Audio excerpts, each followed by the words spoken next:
Day one opened his eyes and stared at the metal ceiling above his bed. He blinked several times, trying to remember where he was. The room felt familiar, but he couldn't say why. He sat up slowly and looked around. Tools hung on the walls. A workbench sat in the corner. His hands were calloused, rough from work he couldn't remember doing. He stood and walked to the small mirror mounted near the door. A man in his 30s stared back at him. Dark hair, tired eyes, a scar on his left cheek. He touched the scar.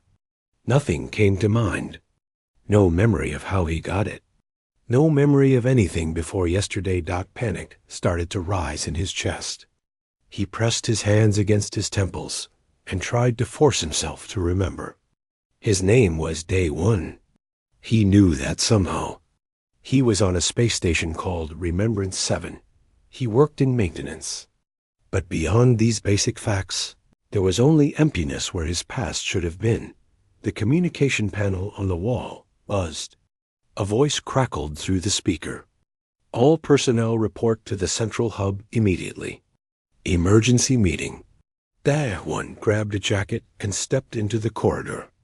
Other humans walked past him, all wearing the same confused expression he felt on his own face. A woman stumbled and caught herself against the wall.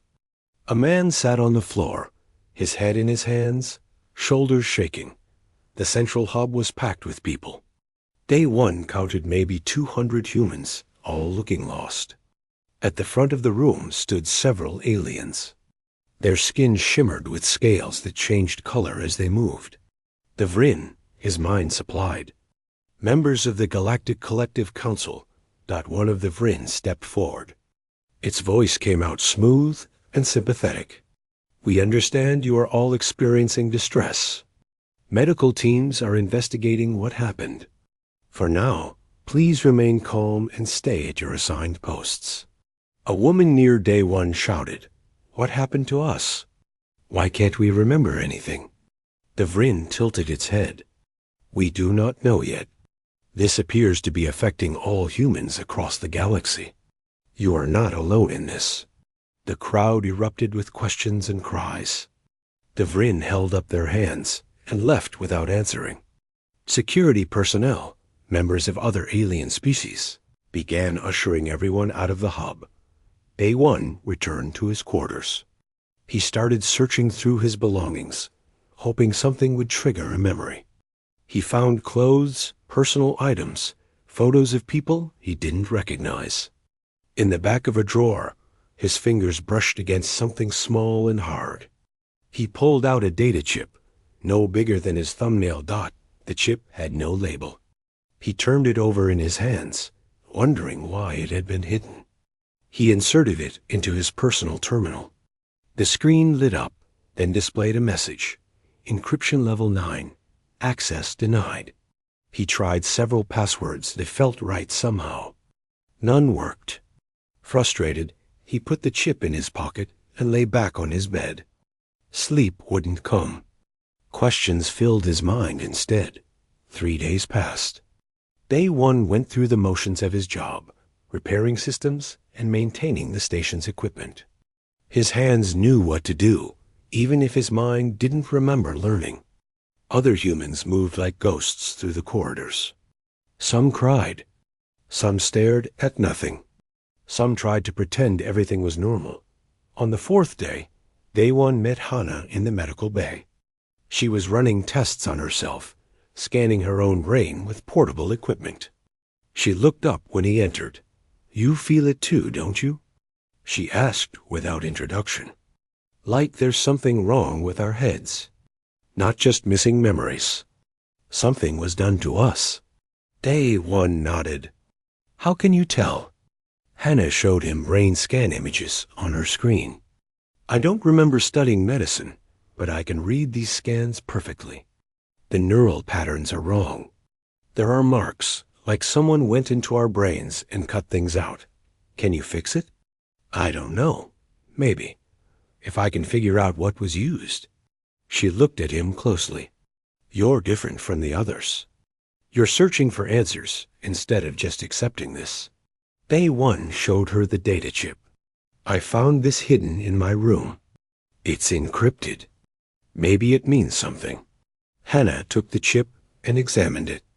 This is human encryption. Old-style, military grade. Whoever you were before, you knew this was coming. A young woman burst into the medical bay. She had short hair and moved with the quick efficiency of someone used to action. Are you the ones asking questions? I'm Jiwon. I need help. She explained that she worked as a pilot, though she couldn't remember learning to fly. Earlier that day, she had been running diagnostics on her ship when something strange happened. The ship's emergency system activated on its own and played a recorded message. What did it say? Hannah asked. G1 pulled out a small recording device. Listen. The message was broken and full of static, but certain words came through clearly. Memory theft confirmed. Vryn hegemony responsible. Backup exists. Find the archives. The three of them stared at each other.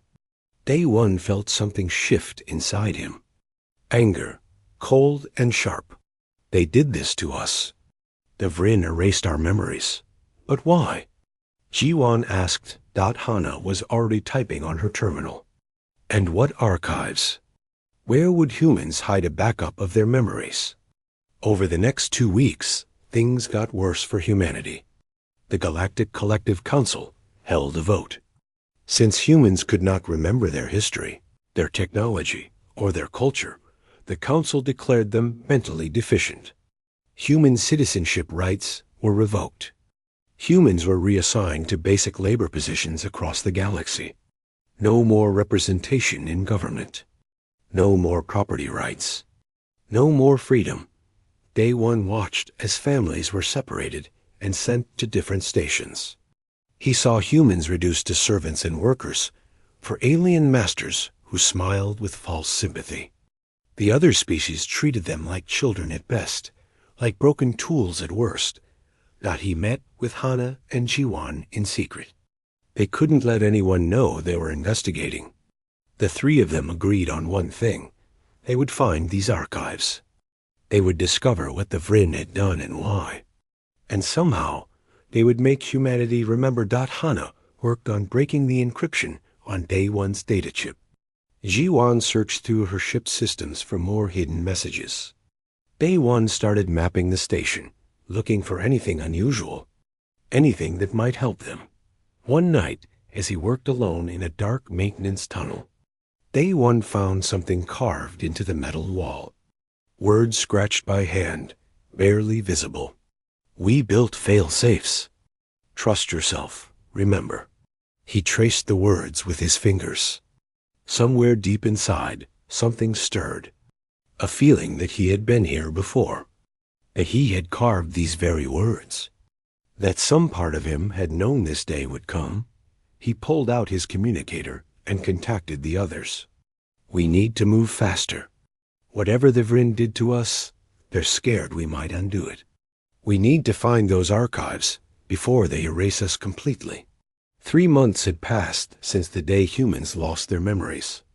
Day 1 now worked 16-hour shifts, repairing waste systems in the lower levels of Remembrance 7. The Vryn supervisor barely looked at him anymore. To the aliens, humans were just tools that could follow simple orders. Hana had been transferred to a research facility where she cleaned equipment and organized supplies.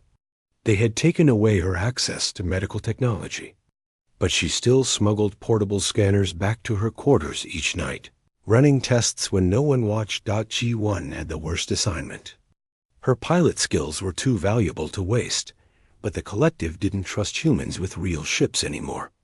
She flew supply shuttles between stations, always monitored, never allowed to deviate from approved routes. The three of them met in secret once a week in an abandoned storage area. Tonight, Day 1 arrived first. He checked the entrance to make sure no one had followed him. The door slid open, and Hana entered, looking exhausted. I cracked the encryption on your chip, she said without greeting. She handed him a data pad. You're not going to believe what's on there. Day 1, read the files, schematics, coordinates, access codes to systems throughout the station, maps showing hidden compartments in the walls. His eyes widened. I built these. I designed failsafes all over this station. Not just you, Hannah said. According to those files, thousands of humans were part of a secret project. They installed backup systems in every human settlement across the galaxy. Emergency protocols hidden in plain sight. Jiwan arrived, breathing hard. We have a problem. The collective is watching human communications more closely. 2 people were arrested yesterday for talking about the old days. Day 1 looked up from the datapad.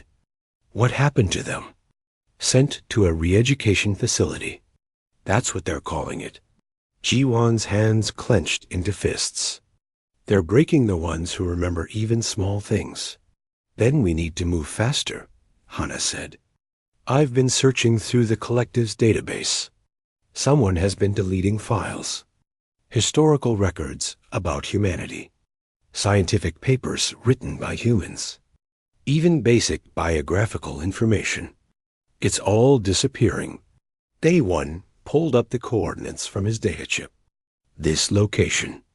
It's in neutral space, outside collective territory. The files call it Genesis Vault. I think that's where the archives are. That's 3 weeks' travel from here, Jiwan said. And I can't just fly a shuttle there. The moment I deviate from my route, alarms will sound. Then we steal a ship, Day 1 said simply.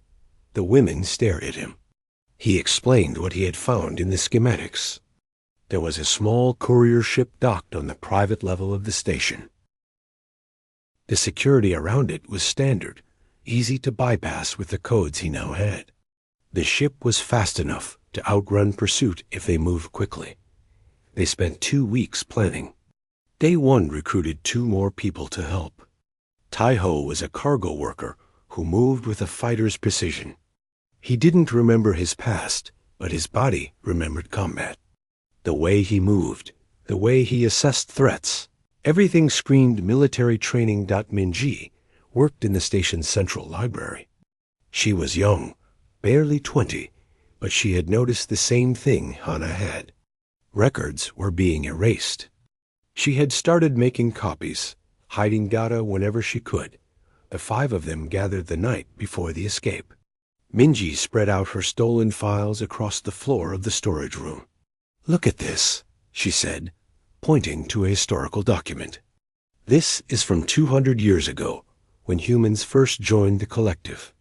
The official version says we came peacefully, asking to join. But I found an older file that tells a different story. She pulled up another document.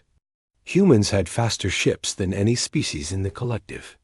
We had weapons technology that made the Vryn nervous. We had just developed something called adaptive synthesis, the ability to understand and improve any technology we encountered. Taiho leaned forward. So why did we join the collective if we were so advanced? The file says we wanted peace, Minji continued. Humans voluntarily limited their own technology. We gave up our weapons. We shared our science freely. The collective welcomed us with open arms. And then they stabbed us in the back, Hannah said bitterly. Day 1 studied the files. Something bothered him about the timeline. When exactly did we join the collective? Minji checked her notes. 203 years ago. And when did the Vryn hegemony rise to power in the council? About 200 years ago. Right after humans. Minji's eyes went wide. Right after humans gave up their weapons and technology. The pieces fell into place. The Vryn had waited until humanity was vulnerable. They had encouraged humans to disarm, to share their knowledge, to integrate completely into collective society. And then they had struck, erasing the one thing that made humans dangerous, their memories of what they could do. We need to leave tonight, Daewon said. If Minji found these files, others might find them too. The Vryn will realize someone is digging into the past. They moved quickly. Taiho and Day One headed to the private docking level. Hana and Minji gathered supplies. Jiwan went to prepare the ship's systems remotely using the access codes. The docking level was quiet. 2 guards stood at the entrance, members of a species called the Kelvin. They were large and strong, but not particularly alert. Taiyao approached them with a maintenance request form. As they bent to read it, Day One slipped past and entered the bay. The courier ship was sleek and beautiful. His fingers moved across the control panel without thinking. Doors opened. Systems activated. Somewhere in his missing memories, he had done this hundreds of times. Alarms blared. Someone had noticed the unauthorized access. Taiho fought the guards, his body moving in patterns he didn't remember learning. Strikes to weak points. Defensive blocks. Within seconds, both guards were unconscious. The others ran into the bay. Jiwan jumped into the pilot's seat, and her hands flew across the controls. The engines roared to life. Day One sealed the airlock as energy weapons fire sparked against the hull. Go, go, go! Hana shouted. The ship lurched forward and shot through the atmospheric barrier. Behind them, station security scrambled to launch pursuit ships. Jiwan pushed the engines to maximum. The stars stretched into lines as they jumped faster than light speed. For several minutes, no one spoke. They had done it. They had escaped. But now they were fugitives, hunted by the most powerful organization in the galaxy. Minji broke the silence. What if the coordinates are wrong? What if there's nothing at Genesis Vault? Day One pulled out the data chip, still warm in his pocket. Then we keep searching until we find the truth. Because somewhere out there, someone made sure we would have a chance to remember. They built these fail-safes for a reason. Taiho checked the weapons systems. We have 3 pursuit ships following us. They'll catch up when we drop out of FTL. Jiwan smiled, and it was not a kind smile. Let them try. I may not remember learning to fly, but my hands know exactly what to do. The ship raced through the darkness between stars. Behind them, the collective mobilized its forces. Ahead of them, an ancient station waited with secrets that could change everything. And inside each of them, buried beneath the erasure, memories began to stir like sleepers, waking from a long nightmare. The Genesis archive station appeared on their screens, like a ghost from the past. It hung in the void of neutral space, a massive cylinder of metal and composite materials. No lights shone from its windows. No signals broadcast from its communications arrays. But as their ship approached, something changed. Lights flickered on across the station's surface. One by one, sections illuminated until the entire structure glowed against the darkness. A single word appeared on every external screen, repeated hundreds of times in human languages.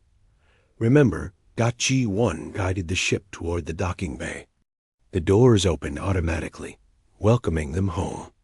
The bay was large enough to hold 50 ships, but theirs was the only one present. As they disembarked, environmental systems hummed to life. The air became breathable. Gravity stabilized under their feet. Someone knew we were coming, Hana said quietly. They moved through empty corridors. The station was enormous, level after level of rooms and facilities. Everything was clean, preserved perfectly, as if waiting for this exact moment. Taiho kept his hand near the weapon he had taken from the station guards. His eyes scanned every corner for threats. Minji stopped at a wall panel and touched it. Information scrolled across the screen. This is incredible. The station contains data archives, consciousness storage facilities, medical bays, even living quarters for thousands of people. Consciousness storage? Day One moved closer to read the screen. They backed up human minds? A voice spoke from everywhere at once, gentle and warm. Not just minds. Complete neural patterns, memories, personality matrices, everything that makes a person who they are. A holographic figure materialized in front of them. She appeared as a woman in her 40s, wearing a simple work uniform. Her smile was kind. "My name is Soman. I am the Archives Administrator and Guardian. Welcome home." Hannah stepped forward. "You're an AI?" "I am both more and less than that," Soman said. "I contain the consciousness patterns of the woman who designed this station." She uploaded herself to ensure the archives would always have a human keeper. "I have been waiting 200 years for humans to find this place." Ji-Wan looked around at the vast station. "Why did we build this? Did we know the Vryn would attack us?" Soman's expression grew sad. "Not specifically the Vryn, but humanity learned long ago to prepare for the worst. Come, let me show you."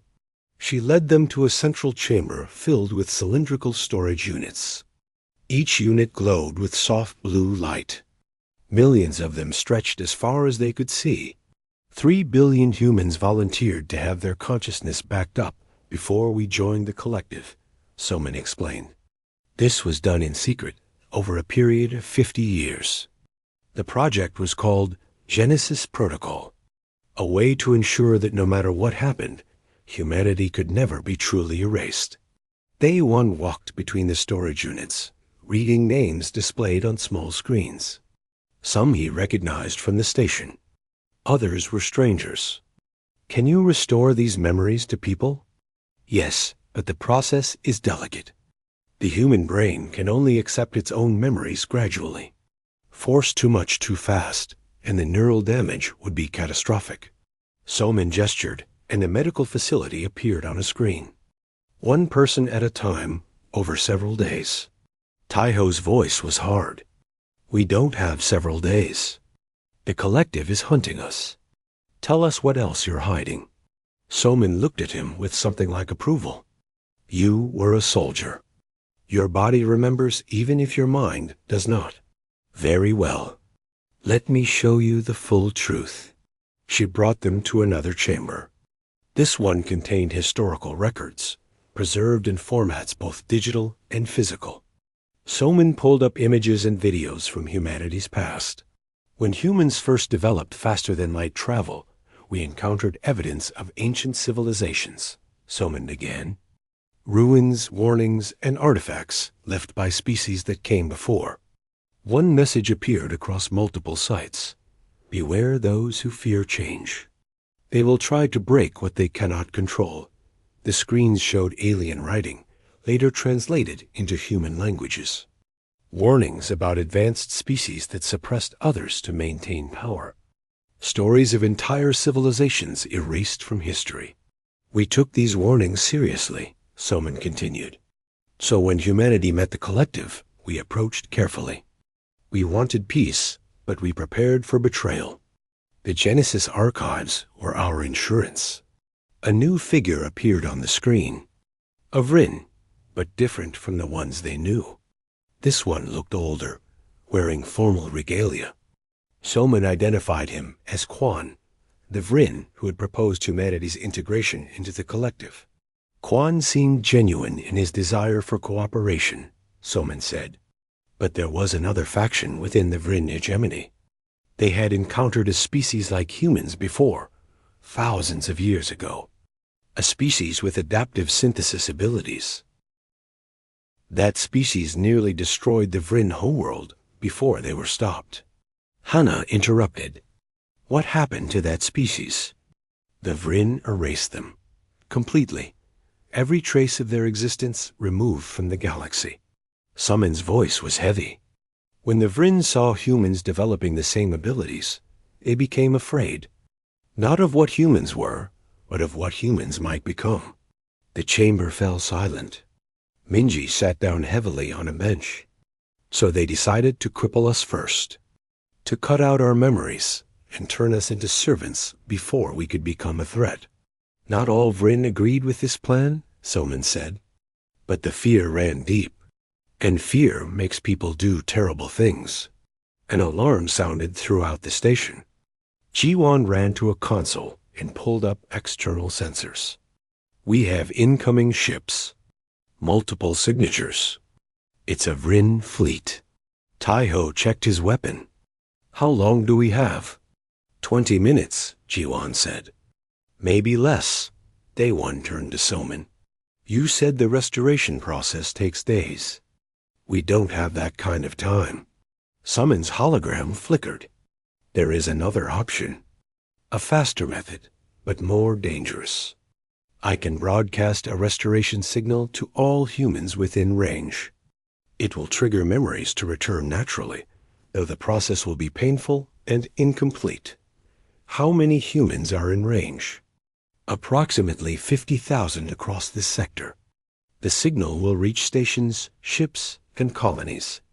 But I must warn you, forcing memories to return this way can cause psychological trauma. Some may not survive the experience. Hannah looked at the others. We have to try. Even if only some of us remember, it's better than staying broken. Do it, Day-One said. Soman nodded. The broadcast will also alert every human in range to this station's location. They will come here, and the collective will follow them. This station will become a battlefield.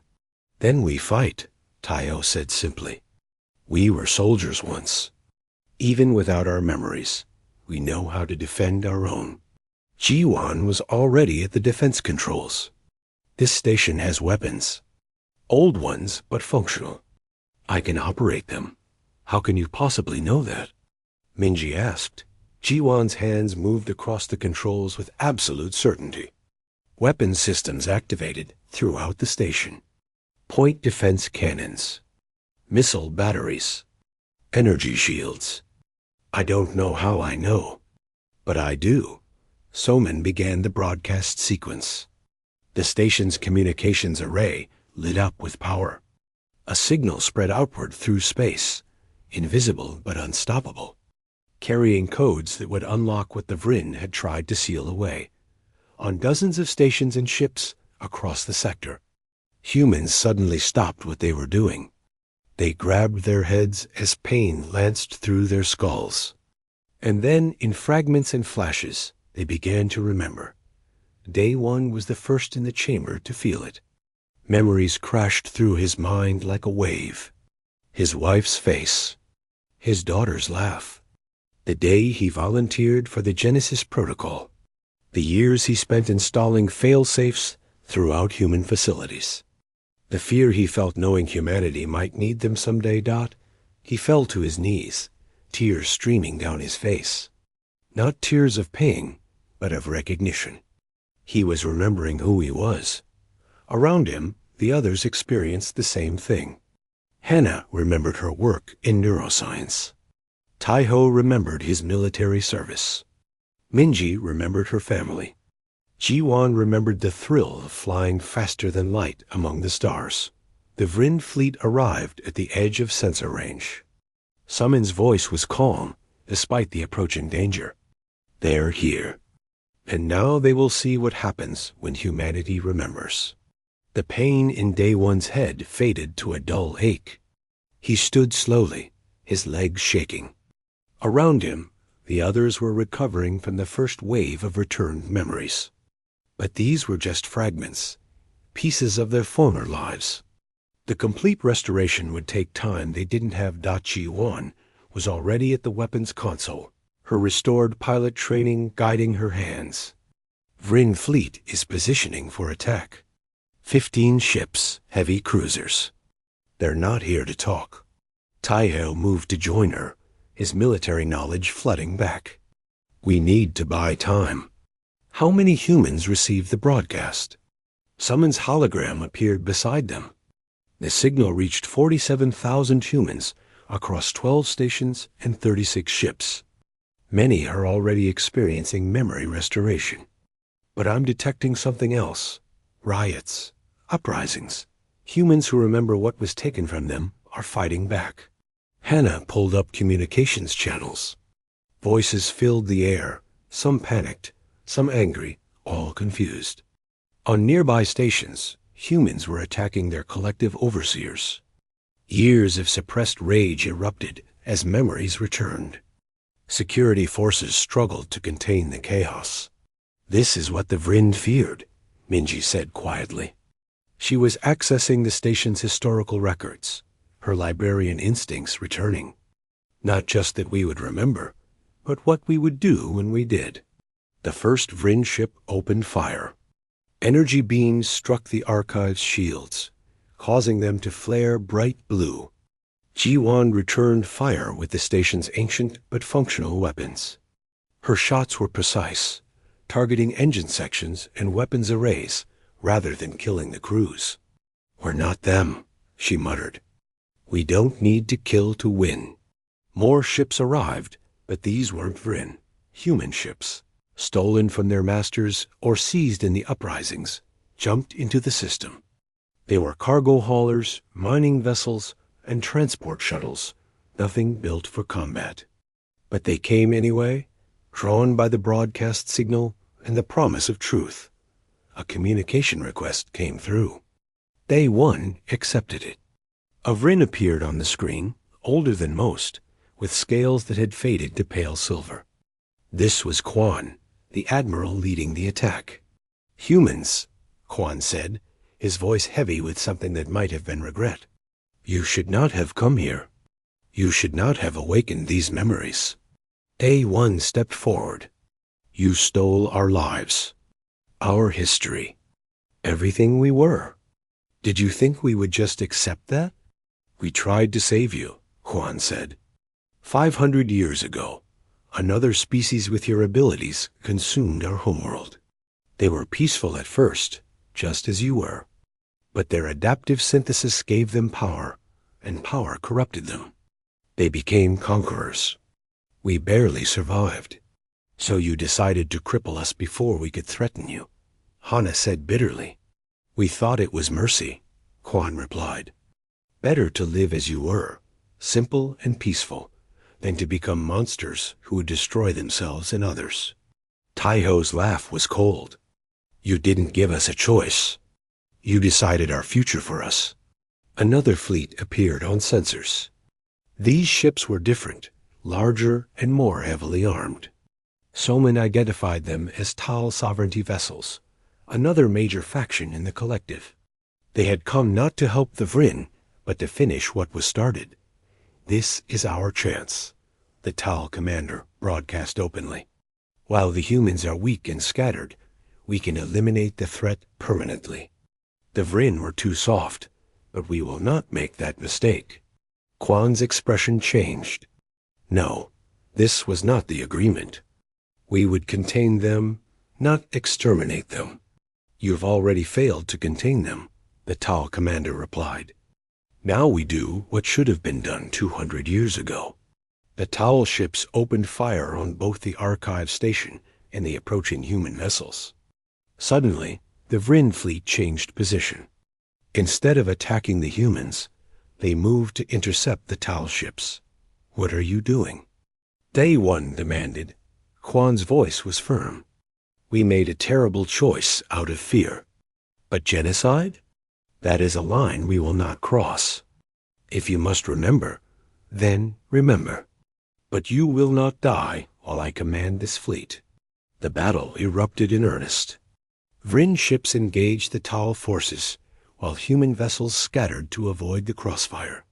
Ji-Wan coordinated the defense of the archive station, directing the ragtag human fleet with tactics that came from buried memories.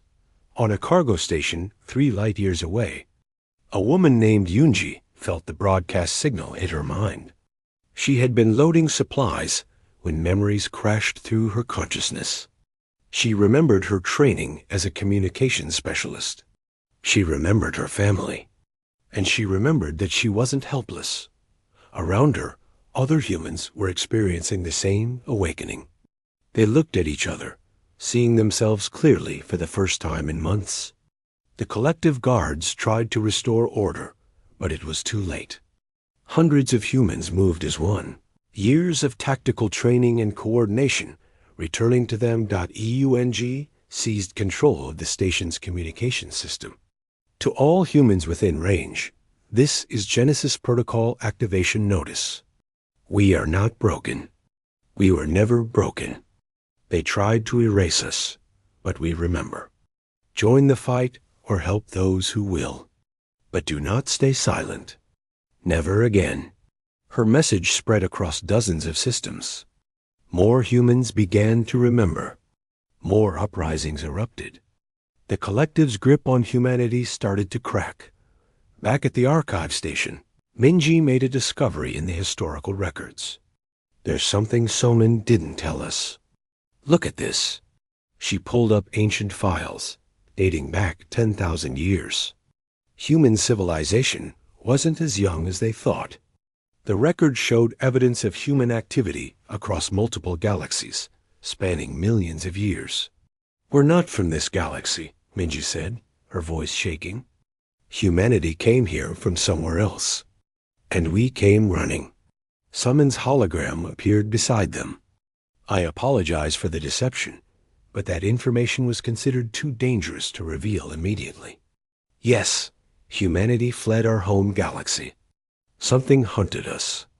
Something that made even our advanced civilization afraid. What could scare a species capable of traveling between galaxies? Hana asked. We don't know. The records are incomplete. But our ancestors chose to suppress their own memories and start fresh here. They feared that whatever chased them would find them again if they used their full capabilities. Day one absorbed this information. So we made ourselves forget once before, voluntarily. And the Vryn just did to us what we had already done to ourselves. With one crucial difference, Somin said. Your ancestors chose to forget. They had the option to remember if needed. The Vryn tried to take that choice away forever. A massive explosion rocked the station.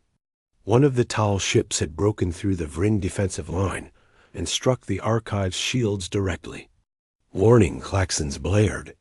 Hull breaches reported on multiple levels. Teho coordinated damage control teams from the arriving human ships. His military training guided every decision. We can't take many more hits like that. Jiwan, can you target their command ship? I'd need to drop shields to get enough power to the weapons, Jiwan said.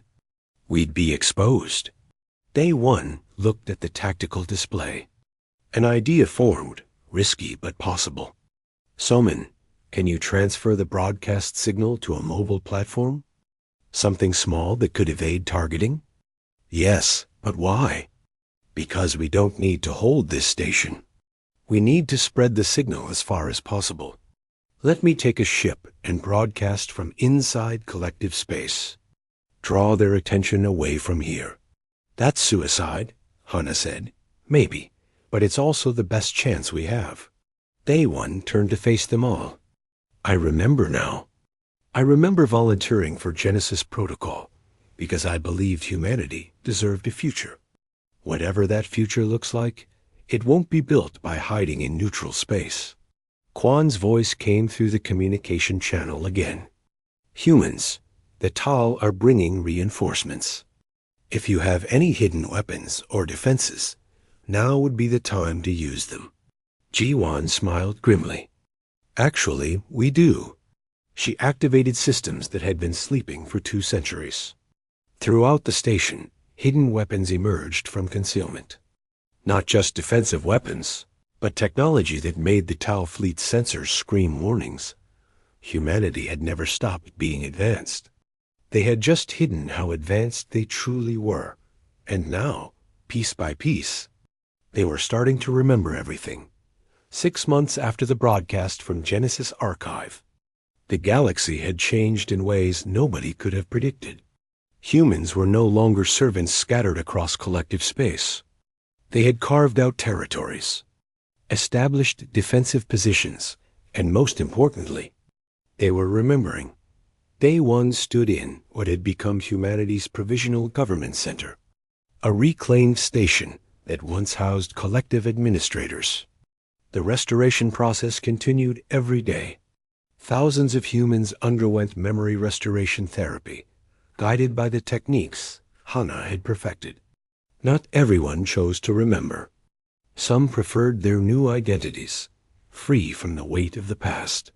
Humanity had learned to respect that choice. Hana entered the room carrying data pads filled with neurological reports. We've had another breakthrough. The restoration success rate is up to 92%. And we're seeing something unexpected. People who remember are developing enhanced cognitive abilities. It's like their brains are compensating for the trauma by becoming stronger. The adaptive synthesis trait, A1 said. Even the memory erasure couldn't completely suppress it.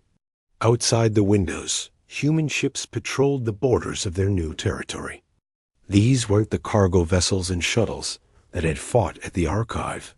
Over the past months, humans had accessed hidden caches of technology scattered across the galaxy.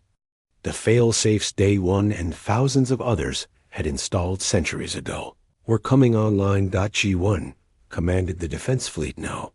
Her tactical genius, fully restored, had won 3 major battles against collective forces that tried to push into human space. But more importantly, she had established protocols that minimized casualties on both sides. Humanity fought to protect themselves, not to conquer. Tai-Ho ran military training programs for humans who wanted to defend their people. His classes filled quickly, but he taught something different than pure combat. He taught discipline, restraint, and the responsibility that came with power. He had remembered his past mistakes, battles where he had been too aggressive, and he was determined not to repeat them. Minji worked in the newly established Archives Library, organizing the recovered human history. She had made the most shocking discovery of all.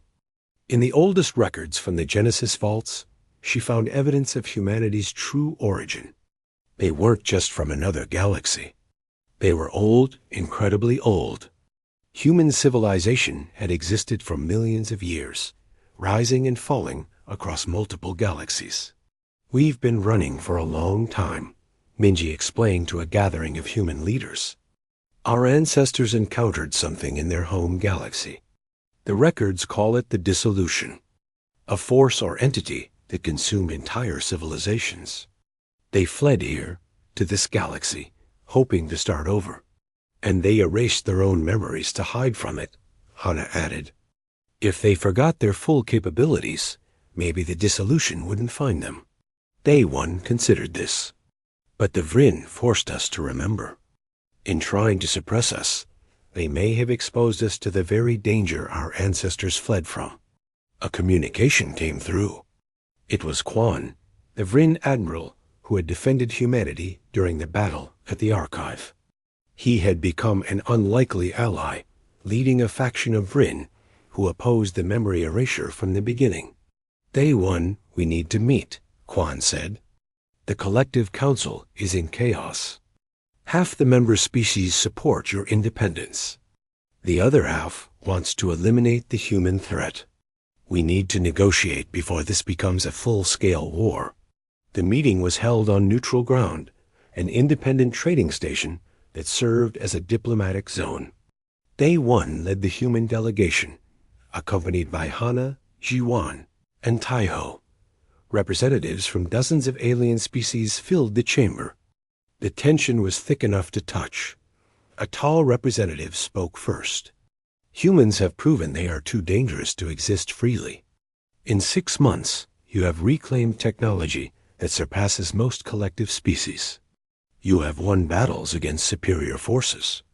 You have inspired rebellions across 3 sectors. You must be contained. Day One stood to respond. His voice was calm but firm. You fear us because we adapt, because we learn, because we overcome. But ask yourselves why we have not used our full capabilities against you. We could have. The weapons we've reclaimed, the technology we've restored, we could have struck back at every species that enslaved us.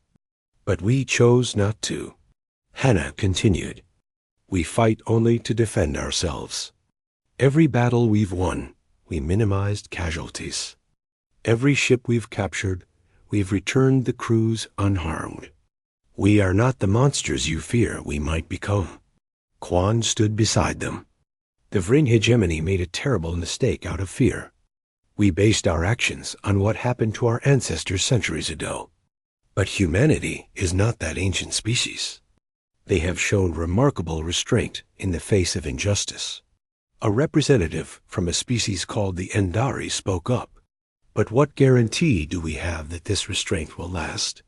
Your adaptive abilities will continue to grow. Eventually, you will surpass all of us.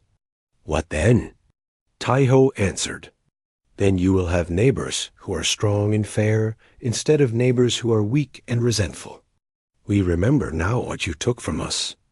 We remember the pain, the humiliation, the fear. But we also remember who we chose to be before the collective betrayed us. We chose peace then. We choose it now. The debate continued for hours. Some species wanted war. Others wanted peace.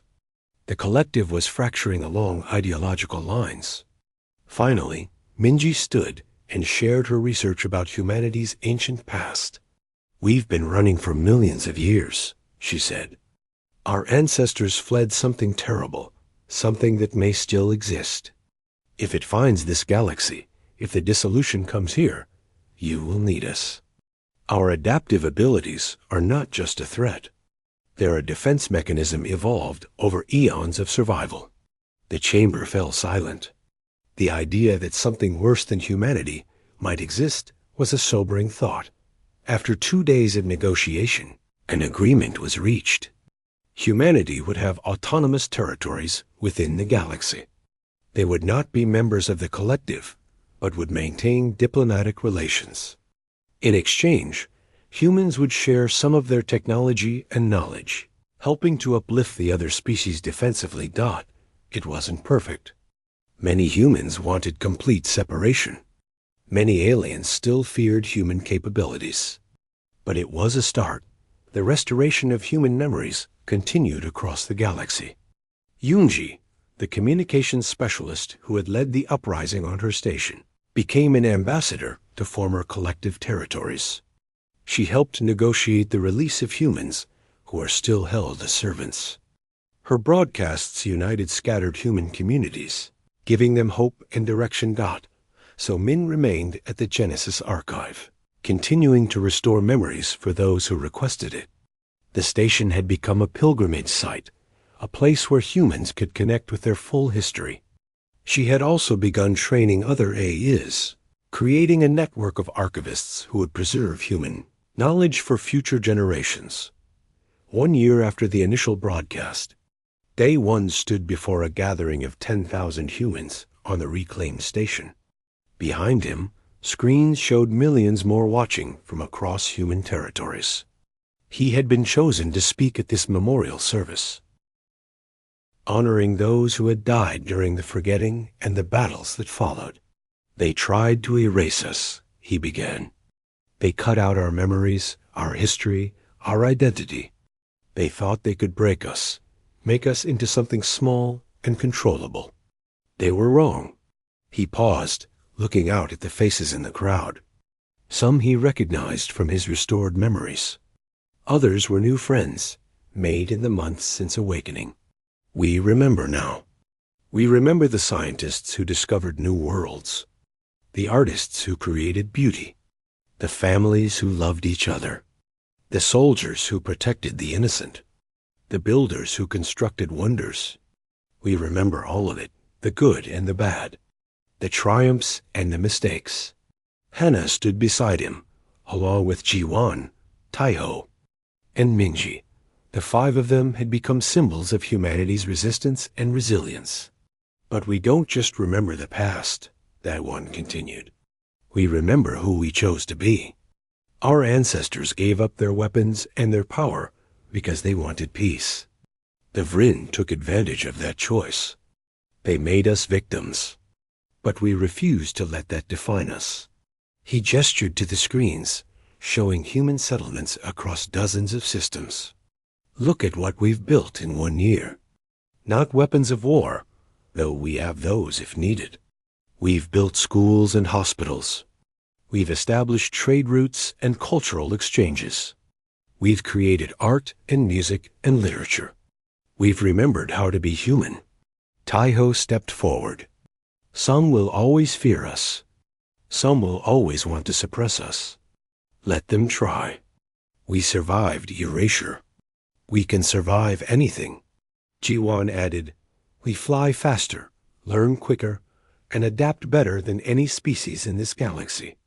Not because we're superior, but because we never stopped trying to be better than we were yesterday. Minji spoke last.